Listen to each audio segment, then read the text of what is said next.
A física prevê que não existe movimento absoluto no espaço. As teorias inflacionárias nos dizem que ao se afastarem umas das outras, com velocidades cada vez maiores, as galáxias não abandonariam as suas posições físicas no espaço. Quem se esticaria seria o espaço que as abriga. Assim, se o movimento absoluto não existisse no espaço, o movimento relativo que observamos entre as galáxias, e mesmo entre o Sol e os seus planetas, teria que estar na dependência do tempo. É que o tempo e o espaço formariam um todo contínuo, segundo a teoria da relatividade. Como não podemos medir diretamente a dilatação ou a contração do espaço, a ausência dessa alteração geométrica comprometeria a exatidão do efeito Doppler. Além disso, o espaço ficaria fora do processo de avaliação do movimento relativo.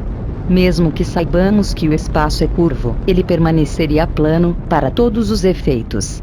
Infelizmente, a luz das estrelas, e a refletida pelos planetas, são ineficazes para avaliar essa dilatação do comprimento do espaço.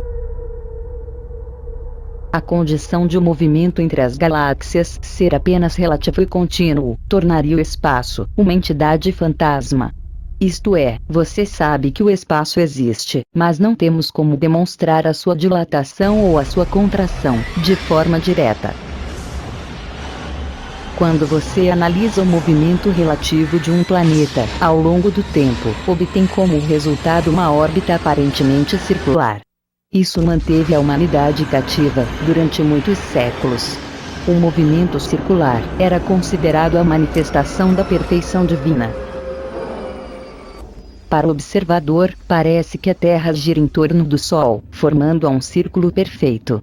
No entanto, se o planeta se aproximasse do Sol, por conta de uma contração do espaço que não poderia ser registrada diretamente, você estaria subtraindo a sua curvatura.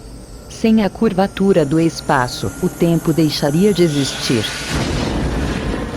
Assim, o movimento relativo do planeta teria que ser na direção do Sol, e não em volta dele. Sabemos que tanto o Sol quanto a Terra não poderiam atingir o centro de gravidade colocado entre eles, pois esse centro corresponderia ao estado de repouso do espaço. Isso iria ferir o princípio da incerteza. Como o movimento relativo e contínuo está na dependência do tempo, esse tempo faria com que o Sol e os planetas girassem eternamente ao redor do citado centro de massa. Tudo parece indicar que o tempo estaria relacionado também à memória do observador. Essa memória nos permite supor que o movimento relativo e contínuo entre as galáxias aconteceria no tempo e não no espaço.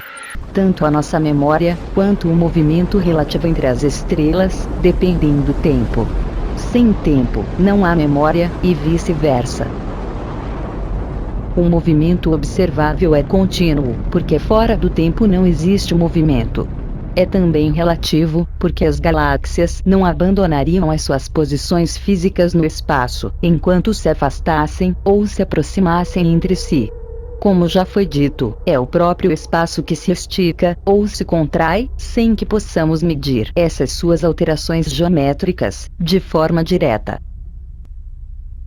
Quando pensamos no movimento de um planeta ao redor do Sol, estamos dizendo, basicamente, que o tempo seria a terceira dimensão do espaço. Se não pudesse contar com o tempo, o espaço cairia na sua posição de repouso, tornando-se plano. Nesse caso, não poderia haver forças atuando sobre ele, e o universo se tornaria estático. A ciência prevê que esse estado de repouso do espaço somente existiria num ponto colocado no infinito, sendo, por isso, inacessível. Se você comparasse o comportamento do espaço com o de uma mola, conduta muito adotada pelos físicos, essa mola estaria em repouso no infinito.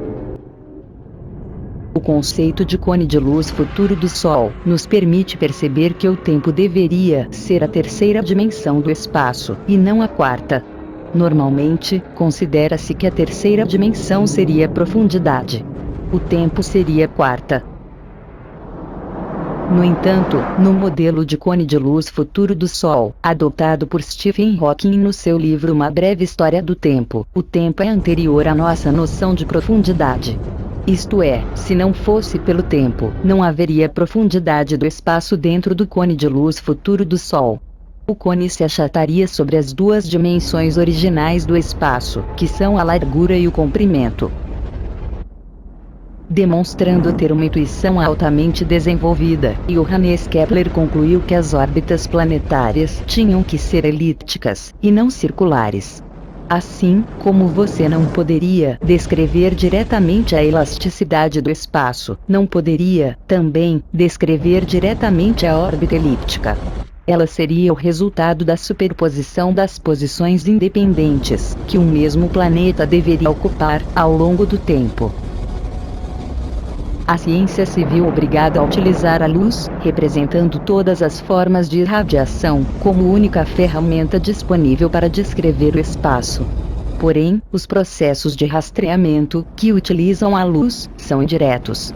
Ou seja, não avaliam os eventos iluminados, em tempo real. É algo semelhante ao que acontece quando você levanta a cabeça para o céu e observa o movimento do Sol e das outras estrelas, do leste para o oeste. Tal como nos tempos de Kepler, a luz nos diz que esse movimento seria circular, e não elíptico. Conclui-se que a luz não nos permite descrever, diretamente, a elasticidade do espaço, ficando restrita à medida indireta do tempo. Como não dispomos de nenhuma outra ferramenta para aferir as alterações da sua geometria, o espaço teria se tornado uma entidade fantasma.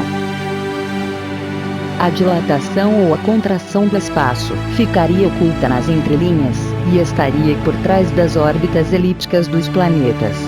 A elasticidade velada do espaço iria influenciar a passagem do tempo, sem que a extensão dessa influência pudesse ser medida diretamente. No entanto, o observador dotado com uma memória seria o único a sentir essas oscilações na passagem do tempo. Para ele, o tempo, em determinadas situações estressantes, parece passar mais devagar. Outras vezes, mais depressa. Ele conclui que isso deve ser algum tipo de ilusão, pois não há qualquer instrumento que possa medir essas variações temporais.